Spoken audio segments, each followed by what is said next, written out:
On est le 16 avril. C'est bien ça? Oui, oui, on est le 16 avril. Bienvenue à Prenez votre café. De quoi je vous parle aujourd'hui? Je vous parle du rabais de 10 cents sur l'essence. Un bon deal. Les conservateurs se sont fait humilier dans les partiels. Empêcher l'intelligence artificielle de donner des conseils médicaux. C'est ce que le Collège des médecins essaye de faire. UK et Canada sont le même problème. Je vais vous dire en anglais. Tax more, spend more. Ça donne quoi? Je vais vous dire ce que ça donne. Est-ce que vous lisez le Old Almanac Farmer? Ben, écoute, ils ont fait une prédiction que j'ai le goût de vous jaser. Fernand Morissette se présente dans un comté de Québec solidaire. Ça tombe bien. Je pense qu'il y a des chances pour les libéraux.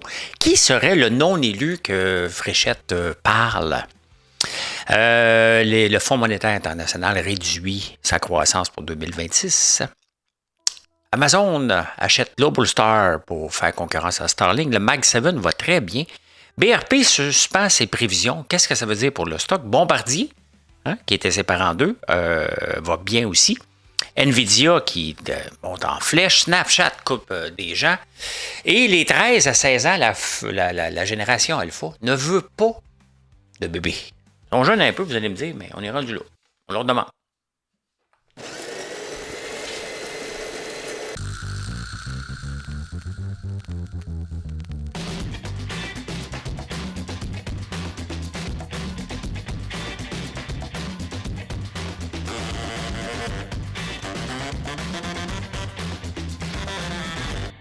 Il faut leur demander à ces jeunes-là. Hey, on est en train de faire plusieurs tests de produits. Peut-être qu'il y en a qui ne verront pas le jour. Je suis en train de tester une tartinade, un spread à la guimauve, comme le fluff. Moi, j'en mangeais quand on était jeune. C'était chimique au bout. On le fait, bien entendu, avec le sirop d'érable. On est en train de regarder ça. On a plusieurs tests avant de pouvoir ramener ça en commercialisation. Là. Des pastilles au miel, ça fait longtemps que vous m'en demandez. Donc, j'ai fait une recette. Elle est assez concluante. Donc, on va regarder ça aussi. Je suis en train de tester la tablette de chocolat sans cacao. Donc, faite à base de tournesol, de graines de tournesol. Très intéressant. Et quoi d'autre? Ben, je pense que c'est assez. J'ai goûté aussi à nos guimauves. Sour. C'est très bon. On fait des beaux produits, puis on est fiers, puis je suis un bon ambassadeur de mes produits. On ne dit pas un ambassadeur, un influenceur. Hein? Pas un influenceur de mes produits, je suis un ambassadeur. Je les utilise, mes produits. Je suis fier. Très, très fier. Je devrais être content. Mais je suis toujours celui qui cherche des bébites, parce que les bébites existent. Là. Carney qui réduit la taxe d'assises de 10 cents, qu'il enlève pour quelques mois, 7 mois, je pense, sur l'essence. Le problème, là, OK, à court terme, on va voir une différence. Mais après ça, là, ça va être dispersé parce que pourquoi que le pétrole a arrêté à 2 piastres? Parce qu'on a dit que c'était le maximum que les gens pouvaient payer. Hein? Le prix actuel du pétrole est complètement aléatoire et pas basé sur un vrai marché d'offres et de demandes.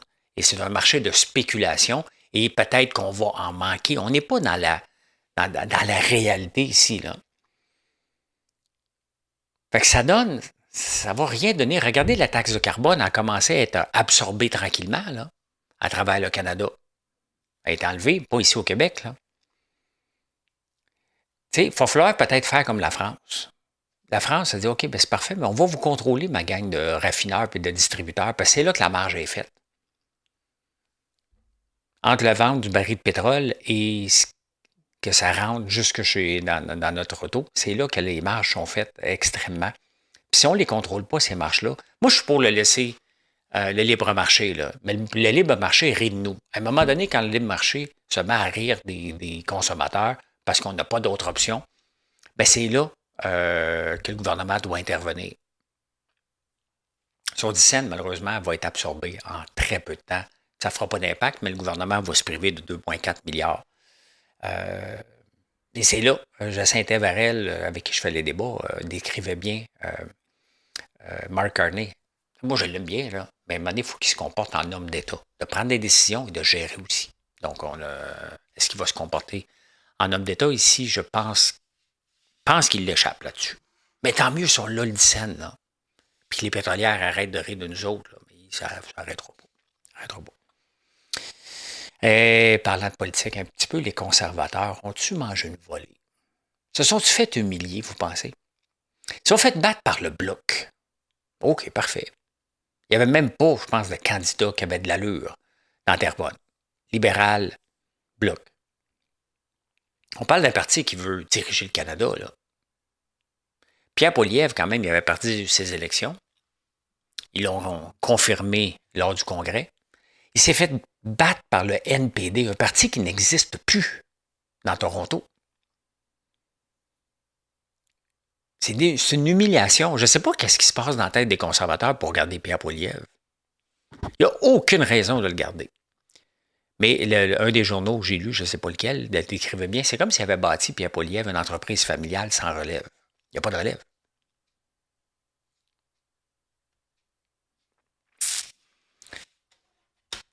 Un peu comme Jean Coutu, hein? Ça a pris du temps avant que Jean Coutu puisse prendre sa relève, hein? Sa retraite. Je me demande qu'est-ce qu'il devient, lui. Je sais qu'il y a une maison à North Palm Beach. J'ai déjà marché souvent puis couru souvent devant sa maison. Mais il doit être assez âgé, là. On ne le voit plus beaucoup. Je ne sais pas si sa santé est bonne ou non. J'espère. C'est tout un pilier. Ça, c'est un fleuron. On a le fleuron facile au Québec, là, mais Jean Coutu, c'en est un. Est-ce qu'on devrait empêcher l'intelligence artificielle de faire des diagnostics médicaux? Parce qu'il va tout le temps nous dire, quand on envoie une photo, gagez ça, qu'est-ce que tu en penses? Il va nous dire, je ne suis pas si, mais voici ce que j'en pense. Donc, il fait la recommandation, un peu comme les influenceurs financiers. Il dit quoi faire, mais il dit, ben, fais attention, je ne suis pas ça. Mais ça aide beaucoup.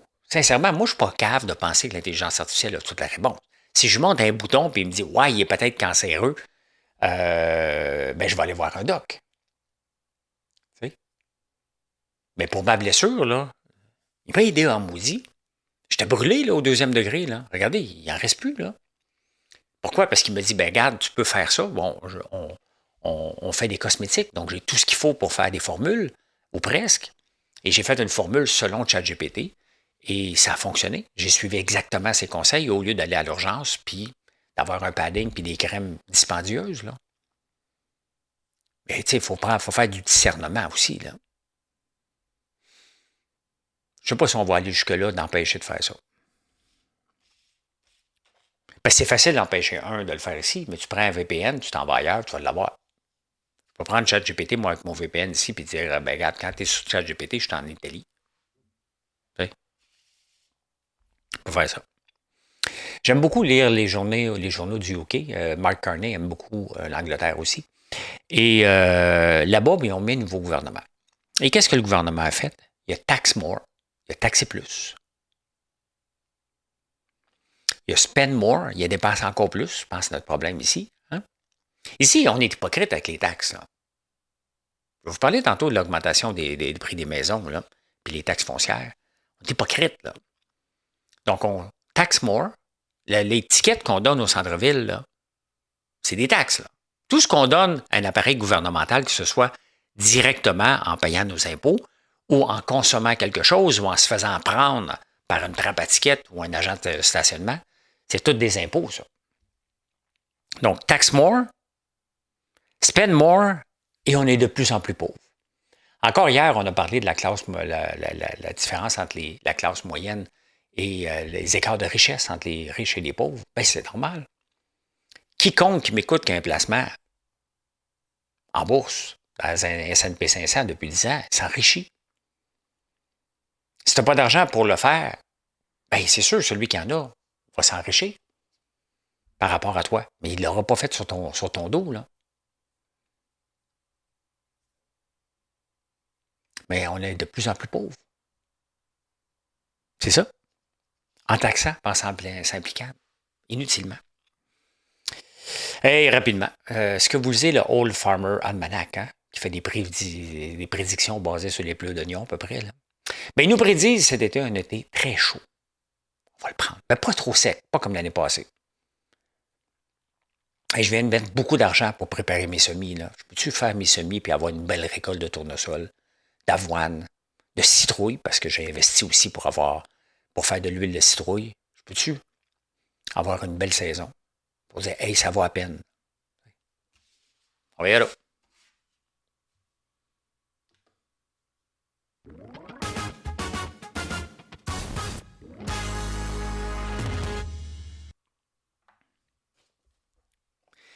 Christine Fréchette, qui a beaucoup de pain sur la planche, elle se dit elle veut régler le coût de la vie qui coûte cher. On a de l'inflation partout. Regardez, les barils de sirop d'érable nous coûtent 200$ de plus. L'électricité. Hein, on exploite les PME au Québec avec l'électricité, ça n'a pas de bon sens. Déjà, au Québec, en partant, on est hypocrite en tabarnouche. Là. L'inflation est à 1,8. Hydro-Québec a le droit de monter l'électricité à 3%. Non seulement ça, on a eu un hiver très froid. Fait qu'on a consommé beaucoup d'électricité. Donc, techniquement, eux autres, ils font de l'argent. Bon, ils sont obligés d'en acheter d'ailleurs. Ça, c'est leur problème. Ils sont obligés d'en acheter, vu qu'ils ne feraient pas broyer. Là. Ils sont obligés d'acheter de l'électricité, c'est parce qu'on a dit non à plusieurs barrages. On a dit non au nucléaire. On a dit non aux centrales, au gaz naturel. On dit non à tout. On peut dépendre d'autre chose que l'hydroélectricité et les éoliens. Là. C'est notre choix à nous, collectivement. On a une usine de gaz naturel qui est arrêtée, qui est fonctionnelle, mais on ne la roule pas. Donc, faites-moi pas broyer qu'on achète de l'électricité ailleurs. Là. Ça, c'est notre problème à nous. L'électricité, on peut en produire nucléaire, gaz naturel, éolien, solaire. On peut faire plus de barrages. C'est réglé, ça. Là. Donc, on a consommé beaucoup plus cet hiver parce qu'il a fait froid. Un hiver très, très long. Il augmente de 3%. Qu'est-ce que les gens... C'est bien beau, là, veut réduire les immatriculations sur les autos. C'est cute. Hein? C'est un message qu'on envoie. Mais c'est où ça fait le plus mal? C'est ce qu'on consomme à tous les jours. Et c'est inacceptable qu'Hydro-Québec puisse augmenter les tarifs comme ça en créant de l'inflation. C'est pas normal qu'il y ait 3%. C'est pas normal encore que les PME, on va avoir 3,6 pour toutes les années à venir. On va refiler la facture à quelqu'un à un moment donné. On est obligé, là.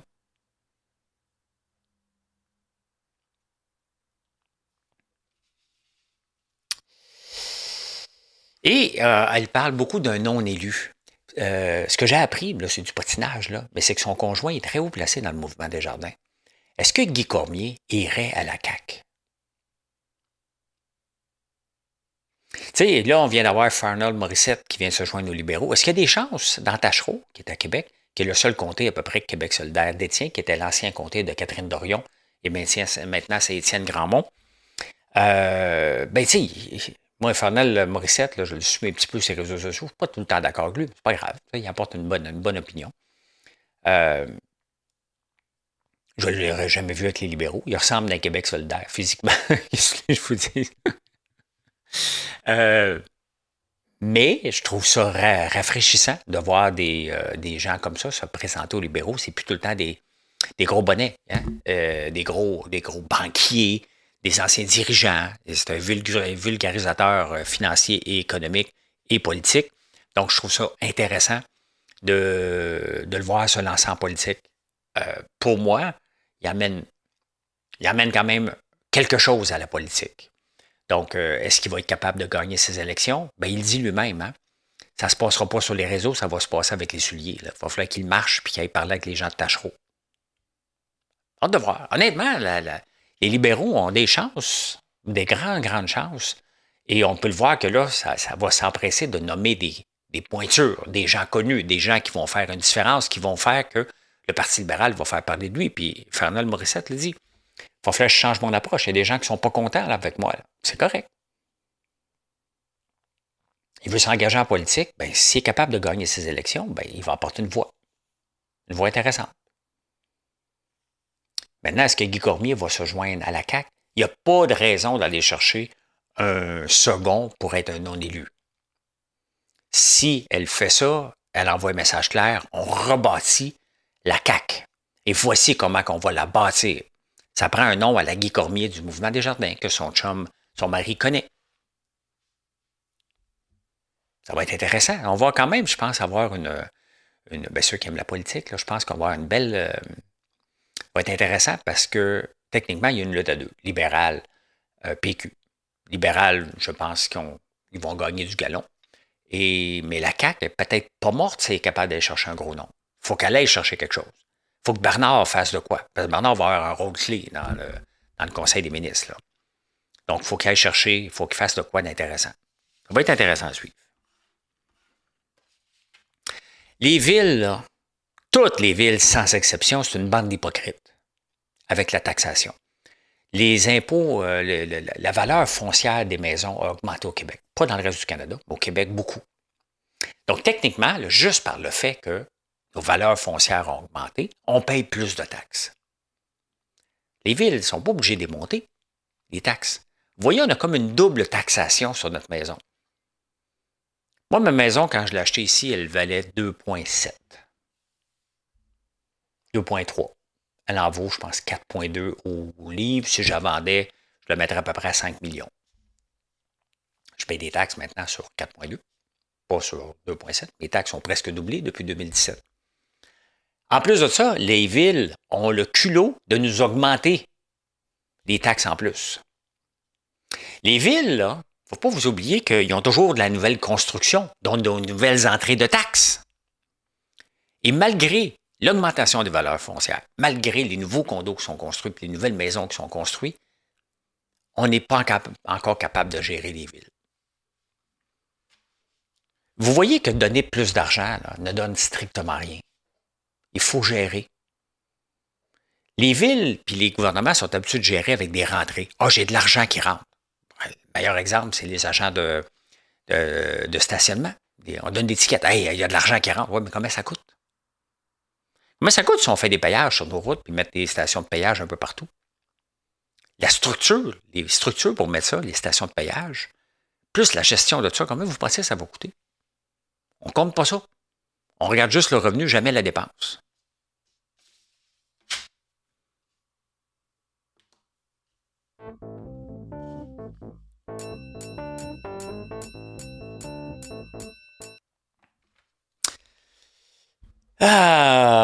Le Québec va avoir une croissance négative, ou à peu près rien. Hein? La Chine, à peu près 5 %. Là, avec ce qui se passe au Moyen-Orient, le FMI a dit aujourd'hui que la croissance est revue à la baisse mondialement à 3,1 %. Et nous autres, une croissance à 3,1 %, là, on capote. Ici, je ne me souviens pas quand est-ce qu'on a vu ça. Mais l'ensemble de la planète va progresser de 3,1 % pendant que nous autres, on recule ici au Québec. Ça, on est obligé de le dire, là. C'est la CAQ. C'est Trudeau. Deux gouvernements incompétents au point de vue de création d'emplois, création de la richesse. Hey, la bourse continue de bien aller. Mais qu'est-ce que vous voulez que je vous dise? Elle continue de bien aller. Pas spectaculaire, là. On a eu 2 journées spectaculaires. Spectaculaire. Il me reste encore, je dirais, 6-7 journées comme ça pour récupérer. Tu sais, ça prend du temps. Hein? Si ça tombe de 10 % tu as besoin de gagner 15 % là. C'est la réalité, là. Mais elle va bien, la bourse. Mon IGM, que je vous parle régulièrement, je pense qu'il est à son all-time high, là. 134. Non, il manque à peu près une pièce pour être à son all-time high. L'affaire, c'est que, je vous amène tout de suite ici, le Mag 7 va très bien depuis 5 jours. Regardez, Nvidia a rapporté du 10 %. Google, presque 9 %. Apple, du 7 %. Vous pouvez les voir. Le Tesla, plus 12 % Et depuis le début de l'année, il y a juste Tesla qui traîne la patte à moins 15 %. Puis Apple, moins 2,1 %. Mais Nvidia revient à 8,5 %. Meta va super bien aussi. Donc, la techno va bien. Ça va vraiment bien, puis c'est ça que je voulais regarder avec vous. Nvidia, qui vaut presque 200, il se rapproche de pas de son all-time high, ben oui, de 211, il reste encore quand même beaucoup, là, mais il est presque à 5 trilliards, 5 000 milliards, des fois j'aime mieux dire ça comme ça. Donc, malgré les valeurs très élevées, les gens ont confiance en la techno. Pas pour m'en plaindre. L'affaire, puis je vous en parle régulièrement parce que je vous parle de ce que j'ai. Je vous parle de ma stratégie d'investissement maintenant qui n'a plus à peu près de rien faire. Je laisse gérer, je garde mes placements comme Coca-Cola, comme XCN que j'ai aussi, qui va bien, qui est un symbole, ça fait longtemps que je l'ai là. Donc un iShare Index ETF, ça fait très longtemps que je l'ai. Et Coca-Cola. Le problème de Coca-Cola, puis c'est bon puis c'est pas bon, hein? c'est que chaque fois que la bourse va bien, lui va mal. C'est une valeur défensive. Quand la bourse va pas bien, Coca-Cola va bien. Costco, c'est la même chose. Donc, c'est des valeurs défensives, ces deux titres-là. Donc, c'est intéressant à avoir dans un portefeuille, sauf que dans la croissance, ceux-là vont croître moins. Mais si la bourse dégringole, vous allez voir Costco, Coca-Cola, McDo augmenter de beaucoup. Donc, je vous ai déjà parlé, là, je vous ai montré des graphiques, mais de Mag7, vous pouvez le suivre, hein, MAGS. Si ça vous intéresse, il monte encore de 1,38 aujourd'hui. Donc, c'est un ETF que vous pouvez acheter qui inclut les 7 merveilleux. Hey, ça va pas bien pour Bombardier, services récréatifs, les Skidoo. Avant, il y avait seulement certaines composantes. Lorsqu'ils vendaient aux États-Unis, il y avait l'acier qui était tarifié. Là, maintenant, c'est systématique. Tu vends un Skidoo, c'est 25 de taxes. Donc, Bombardier est obligé de laisser tomber ses prévisions. Il ne sait pas combien il va en vendre dans ce contexte-là. Regardez l'action prendre une débarque. 35 de débarque. Ah, ça va mal. Ceux qui cherchent le symbole, je le cherche tout le temps. C'est BRP, mais c'est DOO pour Skidoo. Là. Donc, mais tu sais, sur 5 ans, c'est une belle progression. Pas une belle progression partout. Ça diminue depuis 5 ans. Ça va pas bien, là. On a eu une belle progression depuis 1 an, mais palais, hein? Ça fait mal. Ça fait très, très mal parce qu'il y a certains fonds, probablement que la caisse est là-dedans, je suis persuadé que la plupart des fonds de retraite ont du skidoo dedans. Il y a Bombardier aussi, que lui va très, très bien. Aujourd'hui, il descend un peu, là, Bombardier, qui a une commande de, regardez depuis, on va regarder year-to-date, là. Year-to-date, c'est pas mal stable, mais si on regarde sur 1 an, toute une performance, là, de 87 à 273. Il y avait eu l'incertitude avec les certifications que Donald Trump ne voulait pas certifier les Global 8000 ou whatever. Mais c'est du passé. Puis il y a un gros client qui loue des avions privés et qui en achète, qui vient d'augmenter ses commandes de 5 à 5 milliards. Donc le problème de Bombardier maintenant, c'est la livraison. Est-ce qu'ils sont capables de livrer le carnet de commandes? Il y a un carnet de commandes de proche de 18 milliards maintenant. C'est un beau problème, mais là, ça baisse aujourd'hui, mais à long terme, c'est très, très bien. Très, très bien. Donc, bon, BRP, suspend. Bombardier. Voyez pourquoi que les marchés montent? Il n'y a pas d'addon. Hein. Pourtant, Trump a dit qu'il était pour bloquer le détroit d'Ormuz. Ça n'a même pas duré. C'est encore un bluff. Taco. Trump always chicken out. C'est que ça ne fonctionne pas. Il a besoin des alliés pour bloquer tout ça. Il ne peut pas le faire tout seul. Fait que le pétrole continue de passer. Et c'est pour ça que les gens ne croient plus à Donald Trump. Fait que peu importe ce qu'il dit, on ne le croit plus, puis le marché continue à augmenter. Est-ce qu'on va s'en plaindre? La réponse est non. Bien, combien de temps que ça peut monter comme ça? À un moment donné, c'est sûr que si on regarde,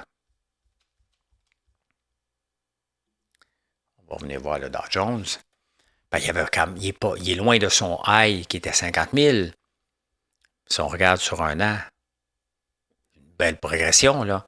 Mais est-ce qu'on peut avoir une progression de 15 encore cette année, 12 Tu sais, techniquement, là, les prévisions des analystes disent que les titres du S&P 500, les 500, vont rapporter du 12,6 d'augmentation de leurs revenus. Donc, techniquement, c'est à peu près ce qu'on doit s'attendre d'augmentation des titres, qui va donner à peu près du 10 Si on a du 10 annuellement, là,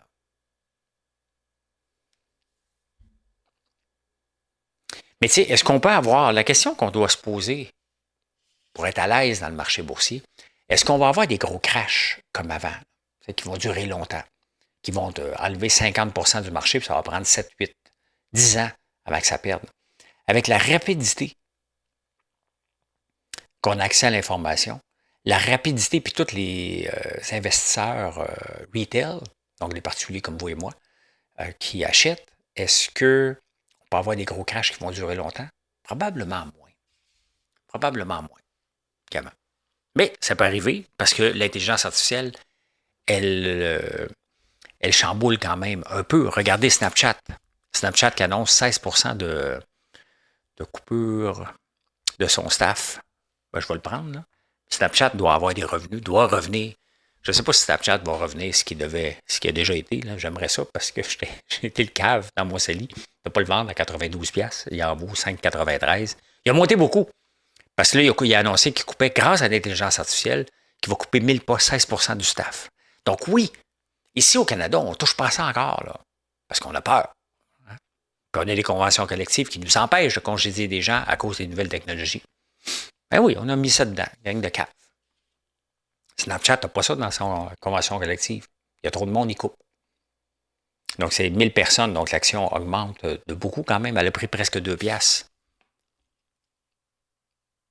Ben, elle n'a pas pris presque 2$. Elle a pris 2$ depuis le 31 mars, depuis 2 semaines. On est loin du 92$, là. T'sais. Là, moi j'y crois pas, mais si vous y croyez, là, ça vous appartient. Là. Ouais, mais elle a déjà valu 83$. Ouais. Ben, c'est ça. Ah, ça ne vaudra plus jamais ça. Il y a quand même beaucoup de jeunes encore qui utilisent Snapchat. Hein? Beaucoup, beaucoup, beaucoup, beaucoup. Sauf que, tu sais, comment tu fais de l'argent avec ça? Snap, parfait. Comment tu fais de l'argent si ta clientèle est jeune? Pas évident. Vous avez des placements américains? Si oui, ben vous faites partie du problème. J'en fais partie aussi. On achète des titres américains. Donc, à chaque fois qu'on achète un titre américain, il y a quand même de l'argent qui part aux États-Unis. C'est comme ça. Dans les 10 dernières années, on a un déficit de 1 pour 2. Ça veut dire que pour chaque dollar qui est rentré ici, on en a sorti 2. Donc, on a un déficit d'investissement de 1000 milliards sur 10 ans. Les investisseurs ne viennent pas ici. Là, ils sont venus en 2025 parce que le marché boursier a été très, très bon. Là. Mais puis, on est un marché de ressources. Mais c'est pour ça que Carney se promène pour attirer des investissements ici. Là. On veut des influx d'argent ici, des gens qui vont venir investir, démarrer des entreprises, investir massivement. On veut que le marché boursier aille bien aussi, mais il faut avoir des compagnies qui ont de l'allure. Là. Donc, on a perdu 1000 milliards qu'on a investis ailleurs. J'en fais partie. Là. Vous en faites partie du problème. Là, on ne parle pas de dépenser, aller voyager aux États-Unis. Là, on parle d'investissement. Ça aussi, il faut le regarder en ligne de compte. Et pourquoi qu'on n'a pas d'investisseurs qui viennent ici, puis nous, on décide d'investir ailleurs. Même la Caisse, là. La Caisse a investi dans le nucléaire en Angleterre, elle investit dans Azure en Inde, puis un peu partout. En Nouvelle-Zélande, il y a un scandale aussi. Donc, la Caisse, elle investit aussi ailleurs qu'au Canada. C'est pas toujours payant non plus. Là. Hey, Morgan Stanley, un autre qui rapporte des chiffres intéressants. Ben, plus 5%, ils ont battu ce qu'ils avaient prévu de 41 cents l'action. Je n'en ai pas. Je n'en ai pas de Morgan Stanley. Mais si vous en avez, c'est intéressant. C'est les banques. Donc, les banques vont bien. J'ai hâte de voir ce qui va se passer avec les banques au Canada lorsqu'ils vont rapporter leurs chiffres. Là. Mais voilà. Ah, Amazon! Amazon, c'est vrai, j'ai oublié de parler d'Amazon. Amazon a acheté Global Star pour 11 milliards et ils veulent faire concurrence à Starlink. D'ailleurs, ils ont déjà fait un deal avec Apple, Global Star, pour équiper communiquer avec les téléphones et les montres. On est à veille, là. Quand je me suis lancé en affaires en 2000, il y avait Iridium, il y avait déjà des téléphones cellulaires sur les satellites, mais on était soyons honnêtes, d'ici 10 ans, là, je pense que ça va être assez la norme. Maintenant, on peut envoyer des textos SOS là, par satellite pour certains téléphones, le mien le fait, mais on est vraiment très proche d'utiliser les satellites, point, et non plus le réseau cellulaire. Là. On est très, très proche. Moi, je pense que maximum 10 ans, ça va être probablement même avant, là, ça va être un fait parce qu'Elon Musk va vouloir gagner cette course-là aussi. Là. Donc, voilà.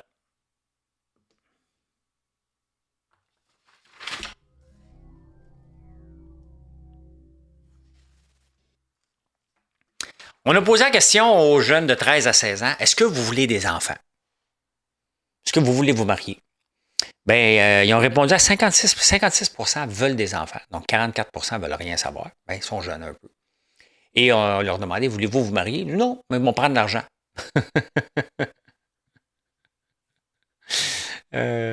Qui veut se marier encore aujourd'hui à 13 ans, mettons?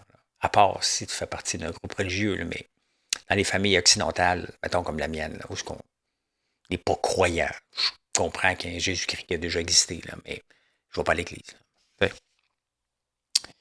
Hey, j'ai manqué ça. Je ne sais pas si vous avez manqué ça, mais c'est Alex Hilton est décédé à l'âge de 61 ans. C'est jeune. Mais il a mangé des coups sur la tête, il fumait en tabarnouche. Il était sobre depuis 15 ans quand même, mais tu sais, c'était un pan du Québec, la famille Hilton. Là. Une famille désorganisée, mais une famille qu'on a aimée. Donc, en voir un décédé, ben, c'est comme une partie de nous aussi, même si je veux dire, c'est une gang de bombes, là. Mais c'est une gang de bombes qu'on a aimée. Donc, ben voilà. Alex, pas Dave, hein? Il y a Dave Hilton aussi. Donc, il y a Alex qui vient de décéder à 61 ans. Hey, on a manqué ça. Le saviez-vous, vous autres? Je ne sais pas si ça a changé votre journée, mais hier, c'était la journée de la banane. On a 2 produits à banane, des chocolats banane puis des guimauves à la banane. C'est ça que je vais mettre dans le lien aujourd'hui. J'ai oublié de vous en parler hier. Je suis en train d'écouter le Love Story avec Caroline Bessette et John F. Kennedy Jr. Et là-dedans, elle prend souvent des chemises blanches de son chum. Et des psychologues se sont posé la question, pourquoi les femmes aiment porter des chemises de leurs hommes? Je n'ai pas la réponse encore. Mais ils se sont posé la question. Donc, il y a une étude dans 5 ans qu'on va sûrement parler. Mais remarquez ça dans les films, on voit souvent la fille qui se lève du lit qui prend la chemise blanche de son chum. En tout cas, c'est très présent dans Love Story et dans plusieurs autres films aussi. Mission accomplished. Merci d'être là. Je vous souhaite une excellente journée. Puis venez nous voir sur françoislambert.one. Bye bye.